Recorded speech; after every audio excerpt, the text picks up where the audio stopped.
Dernier quart d'heure de Smart Bourse pour terminer cette semaine avec un thème consacré à l'immobilier coté. Thème qu'on a traité cette semaine avec le gérant de Sofidy, Laurent Saint-Aubin, qui est venu nous voir après l'année 2022 qui aura été l'annus horribilis pour les foncières cotées en Europe avec une baisse de plus de 30%. 2023 pourrait-elle être l'annus mirabilis, l'année merveilleuse? Laurent Saint-Aubin, donc gérant chez Sofidy, était avec nous cette semaine.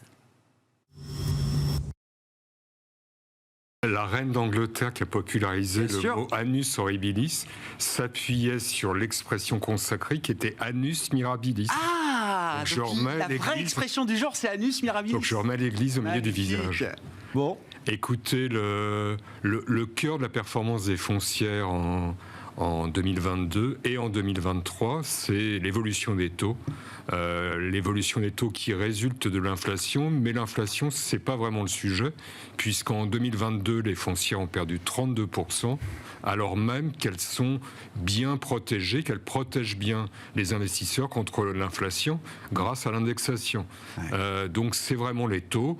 Et au niveau macroéconomique, notre sentiment, c'est que finalement, le sujet de 2023, c'est la croissance, la récession, la profondeur de la récession, et que c'est plus du tout les taux d'intérêt. L'inflation baisse très fort, plus vite qu'escompté. Elle va rester significative à plus 3, plus 4.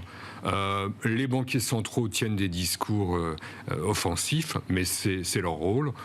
Les marchés les écoutent avec une oreille distraite. L'idée, c'est que les taux longs sont sur un plateau. Ça ne va pas se faire en droite ligne, mais qu'on est plutôt dans la projection de l'après. Et l'après, c'est des taux d'intérêt réels qui vont rester négatifs et des taux longs qui vont baisser. Voilà. Si on découpe la performance 2022 d'ailleurs, qu'est-ce qui se passe pour le segment des foncières cotées en Europe depuis... Alors moi je date ça le 29 septembre qui a été le point bas du marché européen dans son ensemble, du Stoxx 600, mais qu'est-ce qui se passe pour ce segment de marché depuis le mois d'octobre justement Donc la performance de l'année, moins 32, le Stoxx 50 je crois moins 10, donc une décorrélation massive qui est en fait traditionnelle. Le secteur des foncières n'est pas corrélé à la bourse. Et puis depuis le 12 octobre, on est sur un rebond très fort, 28% de rebond. Alors on pourrait penser que c'est un peu n'importe quoi. En fait, la bourse apporte de la liquidité. Il y a toujours des acheteurs en bourse, mais au prix d'exagération sur une tendance à venir.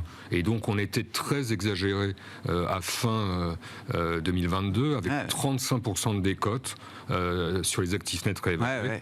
On est revenu à un niveau plus raisonnable. Dans ce rebond, est-ce que, parce qu'il n'y a pas un immobilier, il y a des immobiliers cotés, Laurent, je retiens mes leçons, est-ce que c'est un rebond homogène? Est-ce qu'il y a des segments du marché immobilier qui rebondissent plus fort que d'autres? Alors pour rester sur les expressions sacrées ou latines, les derniers seront les premiers. Donc ce qui a remonté, ce sont les valeurs qui ont le plus baissé, les valeurs sensibles au taux qui sont avant tout le résidentiel allemand, et puis des valeurs avec des bilans assez lourds, donc l'appétit du risque qu'on a retrouvé dans d'autres classes d'actifs boursières. C'est ça qui a remonté. C'est des mouvements qui méritent d'être captés quand on est gestionnaire d'actifs. Est-ce que vous avez cherché à capter justement ces mouvements? De quelle manière? Comment on s'expose justement à ce rebond du secteur immobilier coté, en mesurant les risques également et le profil de risque de chacun des segments et de chaque société?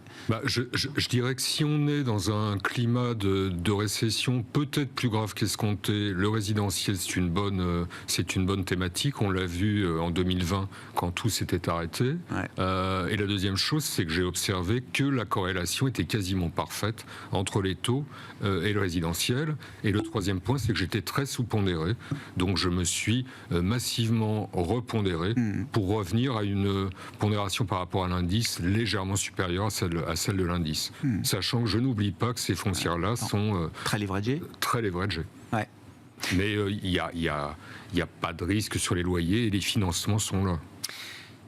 Si Si on n'est plus dans un choc inflationniste et un choc de taux qui a été le vent contraire massif pour le secteur, mais qu'on se pose des questions sur la croissance économique, voire le niveau et l'ampleur d'une récession, qu'est-ce que ça implique pour de l'immobilier de croissance, pour le versement, la distribution de loyers, pour le renouvellement des baux commerciaux éventuels ?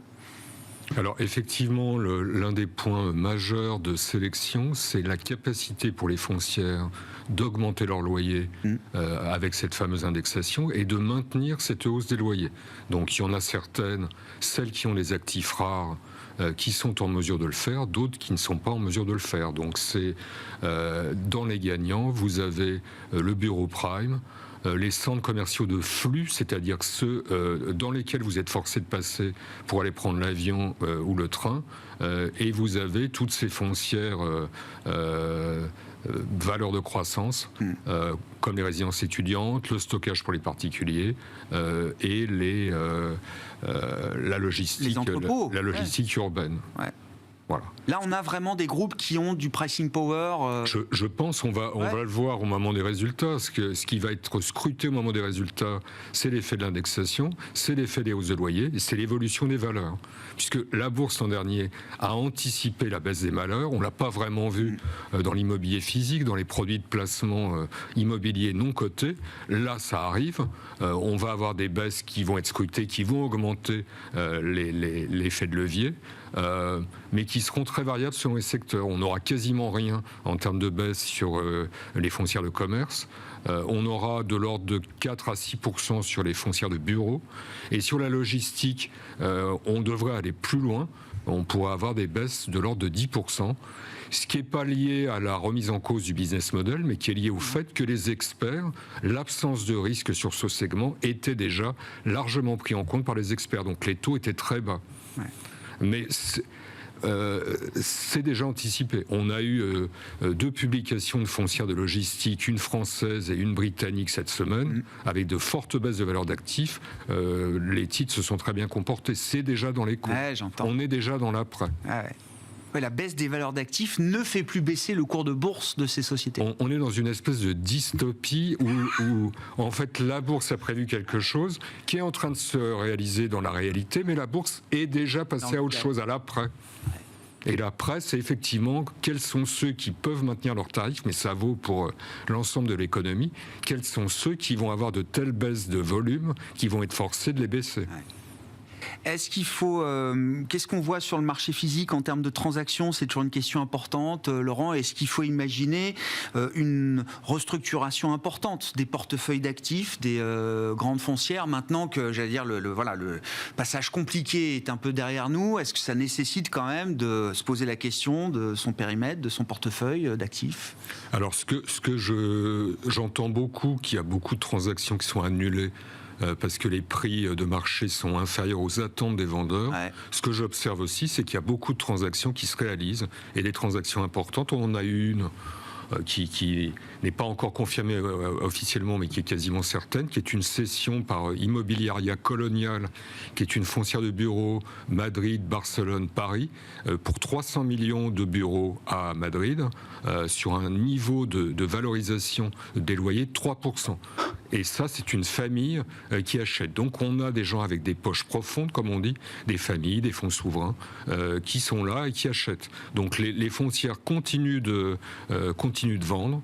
La deuxième question... Taux de rendement de 3%, voilà. Ouais, enfin... Mais si vous êtes couvre à peine l'inflation, quoi, là. Si vous êtes un investisseur avec un horizon d'investissement très long, ce qui est probablement le cas des familles ou des fonds souverains, 3%, c'est pas si mal que ça. On les prend. Après, le deuxième sujet, c'est profiter de l'écart entre les cours de bourse qui reste là, ce que sont valorisés les actifs par les cours de bourse, c'est-à-dire après le rebond, on est proche de 20% de décote, de 25% pardon, de décote sur actifs nets réévalués, et la vraie valeur des actifs. Donc il devrait y avoir, comme on en a vu en 2022, des opérations de sortie de bourse, de rachat par les acteurs privés pour profiter de cette décote. Qui reste donc autour de 20-25%, c'est ça ? Qui est de 27% à hier soir. Donc on est passé de moins 35 à moins 20. Ouais, je comprends. Oui, mais bon, ça reste une sacrée décote, quoi. Ça reste, par rapport... ça laisse encore un potentiel de hausse supplémentaire. De revalorisation. Le secteur de l'immobilier coté, secteur important et passionnant. Et Laurent Saint-Aubin était avec nous pour en parler cette semaine, gérant chez Sofidy. Voilà pour cette édition de Smart Bourse qui nous permet de conclure cette semaine à nouveau positive sur les actions européennes notamment. On se retrouve lundi à 12h30 en direct sur Bismart.